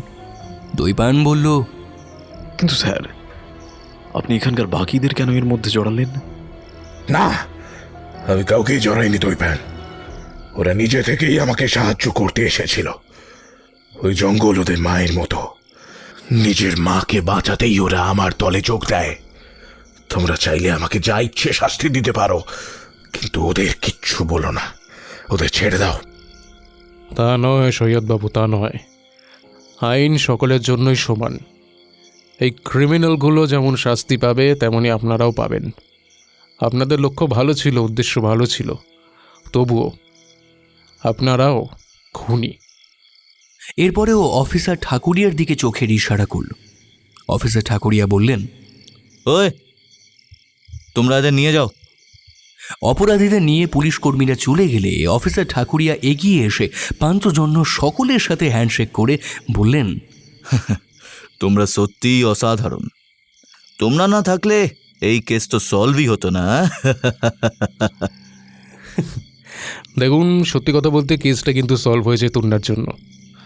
একদম সঠিক সময় সঠিক লোকের ওপরে সন্দেহটা করলো বলেই না তাকে ফলো করে এত কিছু জানা গেল।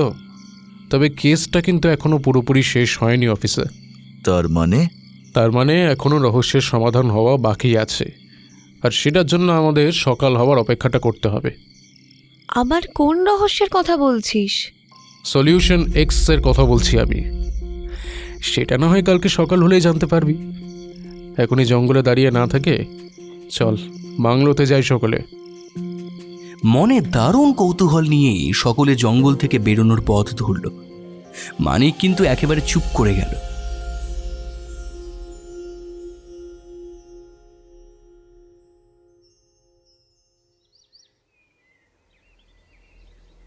দৈপায়ন আর পাঞ্চজনের মুখোমুখি এখন বসে আছে বৃদ্ধ হেমরাম।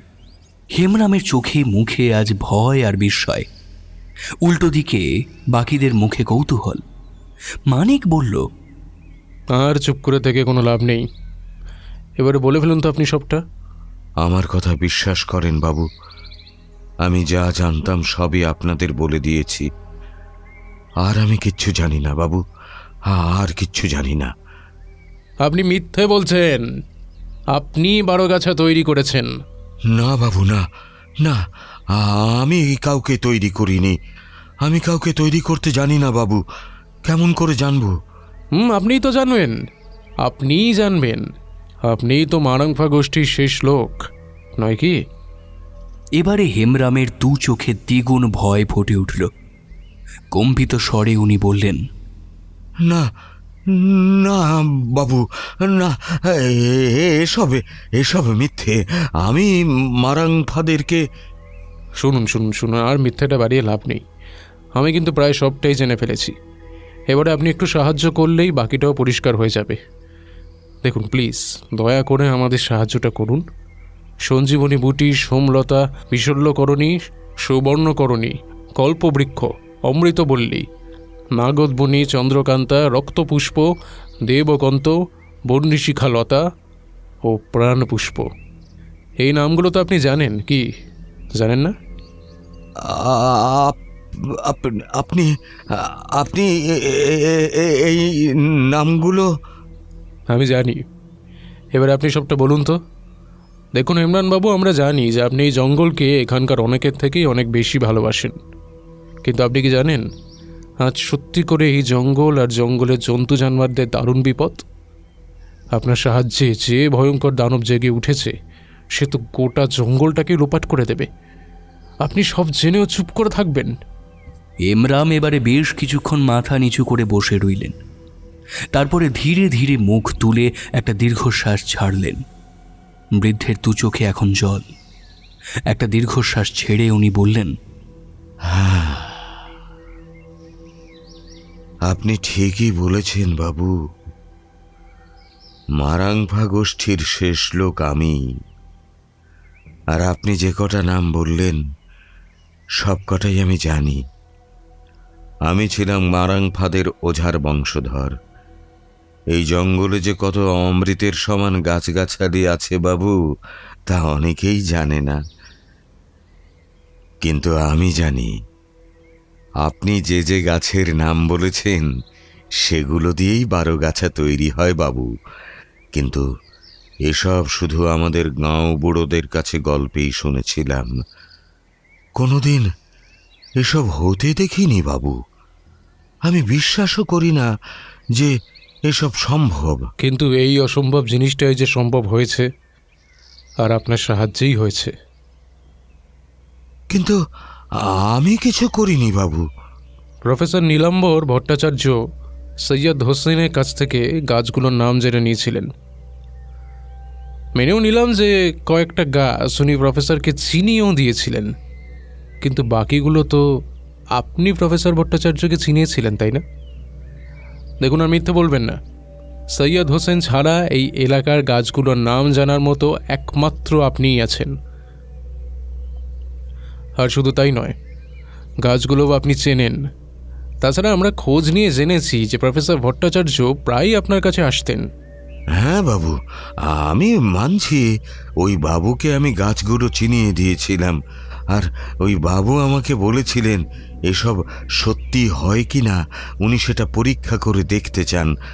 আমিও জানতে চেয়েছিলাম এসব সত্যি কিনা, তাই গাছগুলো ওনাকে চিনিয়ে দিয়েছিলাম বাবু। এসবে আমারও বিশ্বাস ছিল না। 40 বছর আগেও আমি যেমন অবাক হয়েছিলাম এখনো হয়েছি। সব সত্যি হেমরান বাবু, সবটা সত্যি। প্রফেসর ভট্টাচার্য সত্যি এক গোপন মিশ্রণ তৈরি করে ফেলেছেন। আর বারোগাছাও। কি বলছেন বাবু? হ্যাঁ, ঠিকই বলছি। তুই কি বলছিস? আমিও তো বুঝতে পারছি না রে মানিক। খুনগুলো তো হোসেন স্যার আর তার দলবল করেছে, তাহলে? না কাকু, সব খুনগুলো নয়। চোরা পাচারকারীদের ওনারা মারলেও চেকপোস্ট নম্বর 3-এ অ্যাট্যাক, প্রফেসর ভট্টাচার্যর বাড়িতে অ্যাট্যাক, ওনার কাজের লোককে মারা, আর সেই বারোগাছা আর কেউ নয়, প্রফেসর ভট্টাচার্য নিজেই।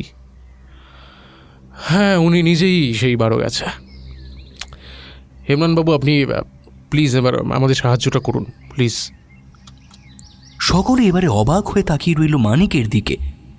হেমরাম বললেন, কিন্তু বাবু, আমি কি সাহায্য করব? যদি একজন মানুষকে দানব বানানোর বিদ্যে আপনি জানেন, তাহলে আবার তাকে মানুষ বানাতেও আপনি নিশ্চয়ই পারেন। হ্যাঁ, তাও মনে আছে বটে, কিন্তু আর কোনো কিন্তু নয়। যদি আপনার দেখে দেওয়া গাছের মিশ্রণে মানুষ দানব হতে পারে, তাহলে আপনি নিশ্চয়ই তাকে আবার মানুষও করতেই পারেন। আপনি দয়া করে আমাদের সাহায্য করুন, আপনার সাহায্যের একান্ত প্রয়োজন আমাদের। হেমরাম কিছুক্ষণ মাথা নিচু করে বসে রইলেন। তারপরে হাঁক দিয়ে একটা ছেলেকে ডাকলেন। ছেলেটা এলে তার কানে ফিসফিস করে কিছু বললেন। ছেলেটা ছুটে চলে গেল। ফিরে এলো বেশ কিছুক্ষণ পরে হাতে কয়েকটা গাছের পাতা নিয়ে। এই সময়টা কেউ কোনো কথা বলল না। ছেলেটার কাছ থেকে গাছের পাতাগুলো নিয়ে জলে ধুয়ে বৃদ্ধ হেমরাম একটা পাথরের বাটিতে রাখলেন। তারপর বাটতে শুরু করলেন। বেশ কিছুক্ষণ পরে পাতা বাটাটা নিয়ে একটা পরিষ্কার কাপড়ে রাখলেন বৃদ্ধ। তারপরে সেটা চেপে রস বের করলেন একটা কাঁচের শিশিতে। তারপরে শিশিটা এগিয়ে দিলেন মানিকের দিকে।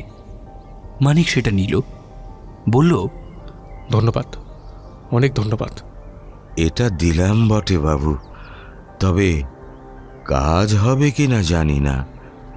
তবে একটা কথা, যে মানুষ বারোগাছা হওয়ার রস খায়, তাকে আবার মানুষে পরিণত করার জন্যে যখন সে বারোগাছা রূপে থাকবে, তখনই এই রস তার শরীরে পাঠাতে হবে, তবেই সে আবার মানুষ হবে। আচ্ছা, কখন এই মানুষ বারোগাছার রূপ ধারণ করে? সূর্যের আলো নেভার পরে বাবু। তাকে যদি একবার রাগিয়ে দেওয়া যায়, তাহলেই সে মানুষ বারোগাছা হবে। এরপরে মানিক বাকিদের দিকে ইশারা করলে সকলে উঠে দাঁড়ালো। ওরা ঘর থেকে বেরিয়েই যাচ্ছিল। মানিক বলল, আপনাকে একটা কথা জানিয়ে যাই হেমরানবাবু, 40 বছর আগে আপনার নাতিকে আসল বারোগাছা মারেনি। এরপরে ও ঘর থেকে বেরিয়ে গেল। মানিক বাইরে যেতেই সকলে প্রায় ওর উপরে ঝাঁপিয়ে পড়ল। তাথই জিজ্ঞাসা করল, এই, তুই জানলি কি করে যে প্রফেসর ভট্টাচার্যই বারোগাছা? যেদিন ওনার কটেজে গেলাম, সেদিন ওনার সামনে টেবিলের ওপরে রাখা একটা খাতার ওপরে আমার নজর গিয়েছিল। খাতাটায় ওই বারোগাছার নাম লেখা ছিল, সাথে লেখা ছিল সলিউশন এক্স। এদিকে সৈয়দবাবু আমায় বলেছিলেন যে প্রফেসর ভট্টাচার্য এসব নিয়ে নাকি একেবারেই আগ্রহ নন। তাহলে উনি কেন এই নামগুলো লিখে রেখেছেন? আর তাছাড়া ফরেস্ট গার্ডরা বলেছিল যে তারা গুলি চালিয়েছিল বারোগাছার পা লক্ষ্য করে। প্রফেসর ভট্টাচার্যর পায়ে ছিল গজ কাপড় জড়ানো। এসবের ওপরই ভিত্তি করে একটা ঢিল ছুঁড়েছিলাম, ব্যাস লেগে গেল। এখন শুধু সন্ধে হওয়ার অপেক্ষা। তারপরেই গল্পের ক্লাইম্যাক্স।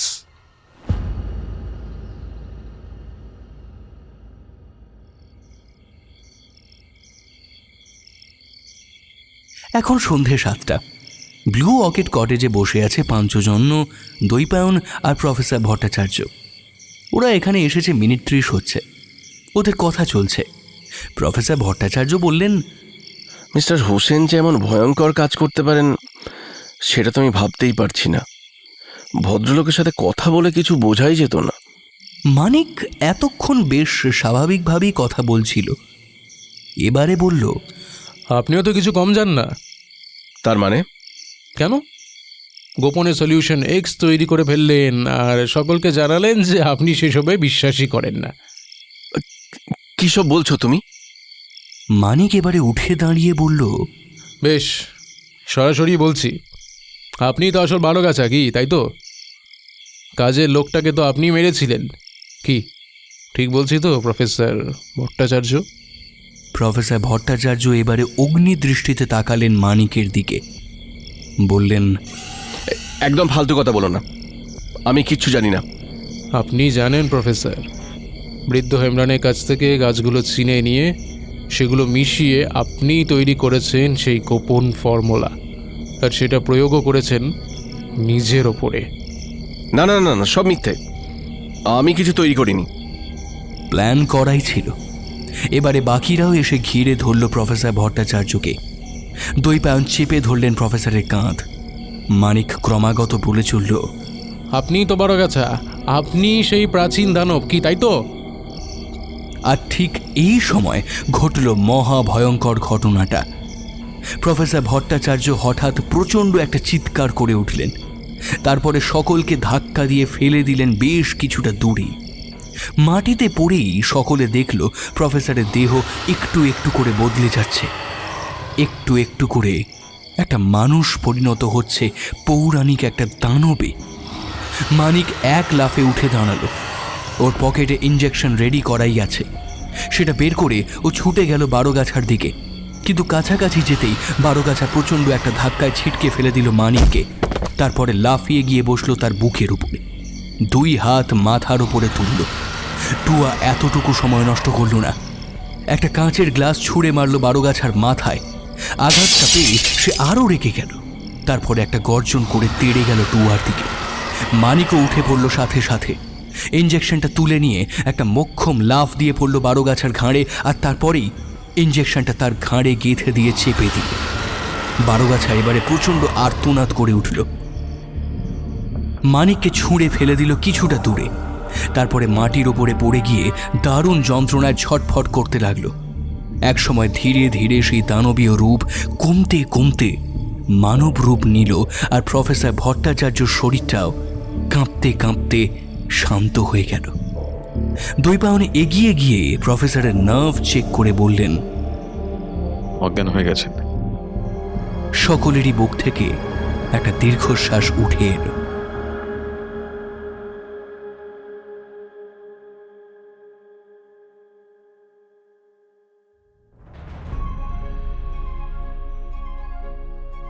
রহস্যের জট খুলেছে। অন্ধকারের আড়ালে লুকিয়ে থাকা সত্যিটাও আজ আমাদের সামনে। কিন্তু এই গল্প শুধু একটি রহস্যের সমাধানের গল্প নয়। এই গল্প প্রকৃতি, মানুষের লোভ আর এক পুরনো কিংবদন্তিরও গল্প। আপনারা শুনলেন সাগর ঘোষের কলমে পাঞ্চজন্য ও সলিউশন এক্স।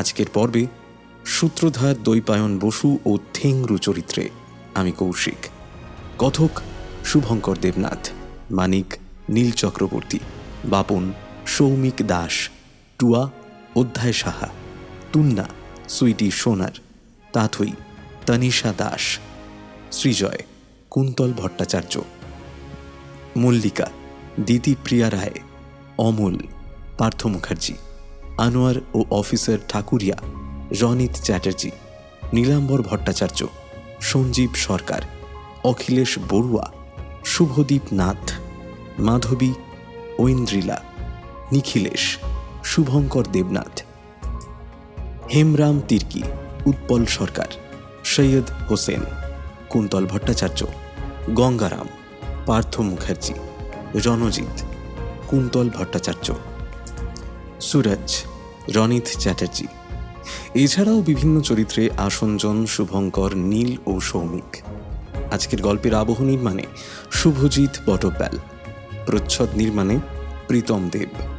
সমগ্র পর্বের পরিচালনা ও প্রযোজনায় টিম কেয়ার অফ কাহিনী। আজকের মতো আমাদের সময় এখানেই শেষ। আরও গল্প, আরও রহস্য, আরও রোমাঞ্চ নিয়ে আবার ফিরে আসব। ততদিন পর্যন্ত ভালো থাকুন, সুস্থ থাকুন, শুনতে থাকুন গল্প, শুনতে থাকুন রহস্য, শুনতে থাকুন কেয়ার অফ কাহিনী।